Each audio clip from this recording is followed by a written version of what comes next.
So the axle is more under there now. As you saw last time, of course, the suspension's still in. I'm still waiting to get my boomerang shackles. But I've got brake lines on both sides. E-brakes are in. These brakes are all ready to go. And I did some undercoating up under the floor. Next thing I'm going to work on, that cross member and taking apart the front end. I kind of have an area marked where I'm going to end up welding the shock mounts on both sides. But before I do that, I'd like to get the boomerang shackles in, so I know exactly what angle I need to weld on the shock mounts. And I have to measure for drive shaft length and all that good stuff. So, as I just talked about, next thing up on my list of seemingly endless things was taking down the stock cross member. Now, currently at this time, I had supported the transfer case with the jack, as you can see over on the left. These bolts that I'm taking out actually weren't very tight because I have had that cross member down a couple times to get stuff right, like the drive shaft angle. Like at one point I had a transfer case drop, then I had upgraded to this double carbide shaft that allowed me to remove the transfer case drop. This is the new cross member that I am going to be installing. It is made by Serious Off-Road Products. It covers a decent area. At some point in the future, I would probably like to add another hoop to cover the transmission and not just the transfer case, but it is, for what is there, it is pretty beefy. In order to mount this transfer case, however, I had to drill several holes. Only one hole on the stock XJ would line up with the new transfer case. So that's what I'm kind of doing right now, is lining up that one hole so I can get that bolt in. And then once I knew that was all squared up in the right spot, I could then go ahead and drill out all the other holes I needed to. Which was a long process, but it got done.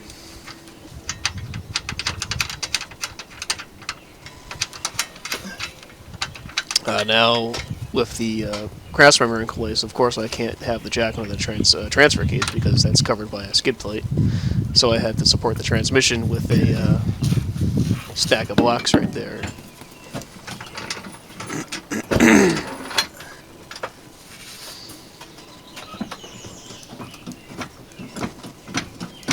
The only other thing I needed to do, besides lining up the bolts, which at this point are in, was slipping in the transmission, I guess, support bushing thing. Needed to get just kind of jimmied into the holes and whatnot, which is fairly simple. Just like a pry bar.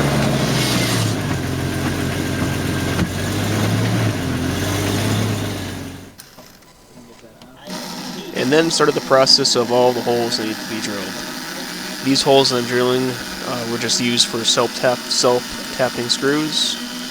So I drilled it out 3 or 4 sizes smaller than the actual size of the screw with the threads on the outside. And it, self-tapped right up in there like it's supposed to. Then I needed to get out a big drill and some big drill bits and drill out the holes that go into the side of the cross member. I started off with a small drill bit and slowly stepped my way up to the biggest one, which I believe was 9/16 was the biggest I needed. And because I was using good drill bits, you gotta treat them good. So, like you just saw, I used WD-40 as lube, which works well enough as lube. There's a bunch of different things you could use as lube, as long as it's some sort of lubricant like WD-40 or something like that that'll stay on the drill bit in the area you're drilling, so you don't burn out the drill bit or cause it to break or what have you.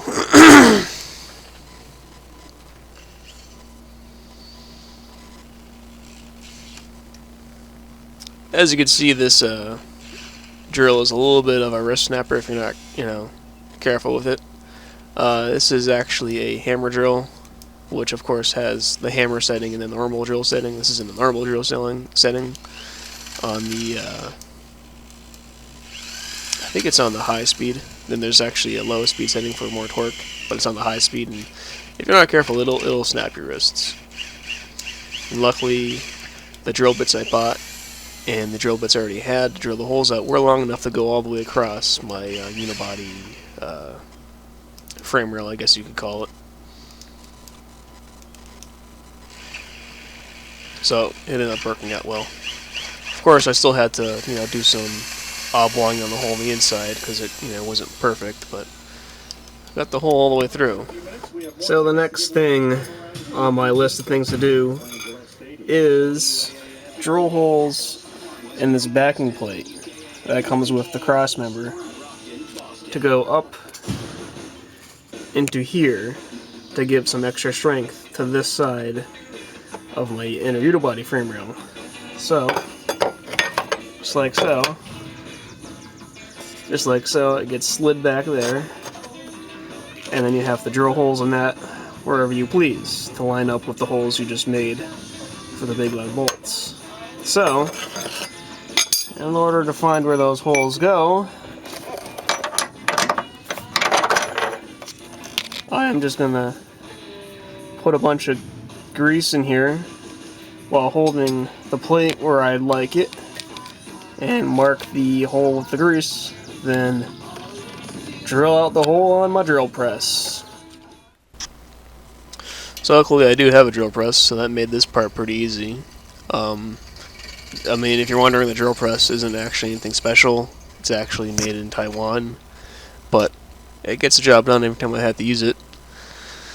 Just like drilling out the holes on the unibody frame rail itself, I start a small hole.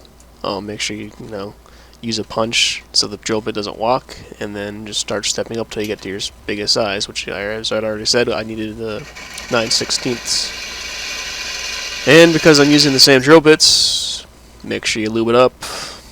Nobody likes going in dry, not even drill bits.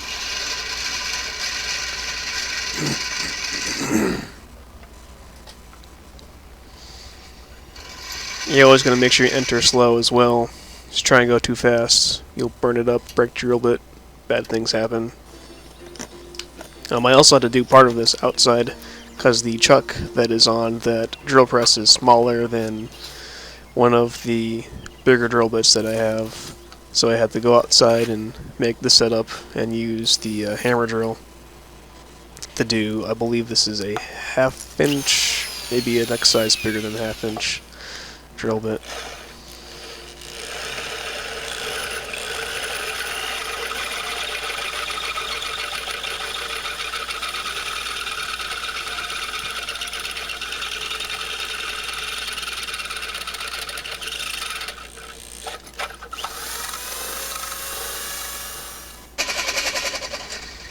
And then the drill bit that I had bought, that is a 9/16, had a chuck that fit the drill press, so I went back inside and did that part. And all the hardware is in. After all my drilling and whatnot, I threw a quick coat of paint on the inside of this, well, not paint, the undercoating on the inside of this frame rail, greased up the backing plates, everything's all mounted in. That side,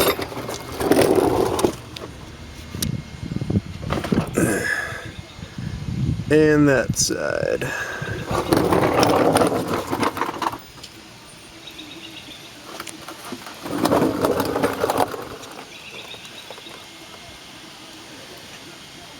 So, next up is taking apart that front end. So, first order of business here is to take the drag link off of the pitman arm. For that, I just grabbed the pickle fork and the 5-pound sledge and went down. Didn't take terribly long. It eventually popped out though. Almost got hit in the face, but you know, that's the risk you take. To complete the removing the track bar, because I have a new track bar which also comes with a better track bar mount. Had to of course remove that, which they were not seized or anything, they're a little tight, probably a little bit corroded, but I was able to get them out. Just blast them with some PB Blaster and grab the breaker bar, I should say, not pry bar.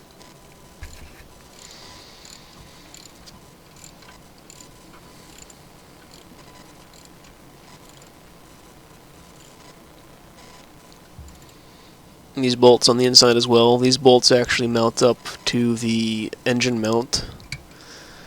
They're a little bit tight, but nothing too terrible. Next up, of course, was the shocks.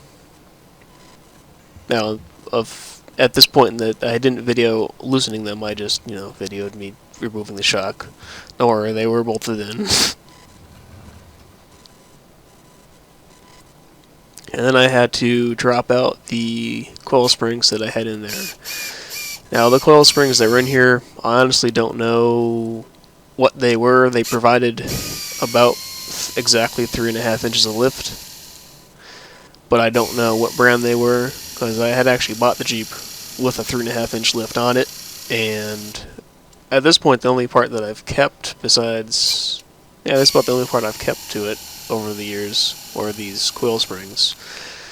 They did what they were supposed to. They gave exactly about 3.5 inches of lift, so there wasn't really any reason to replace those, but they're coming out now, so I got 5.5 inch ones going in. So I broke out the spring compressors and pulled them out. And then the next fight was the control arms, which every bolt on those control arms was actually seized up and tight. I broke 2 of them, cut a couple of them, they came out. So that was probably the next biggest fight, and then after that the front end just dropped out like nothing. Well, I guess nothing. But that'll conclude this part of getting Wagoneer Dana 44s under a Jeep Cherokee XJ. Stay tuned. In the next episode, we'll be starting right out with putting that Dana 44 under the front end. Be sure to subscribe, ask any questions down below, comment all you want, come back.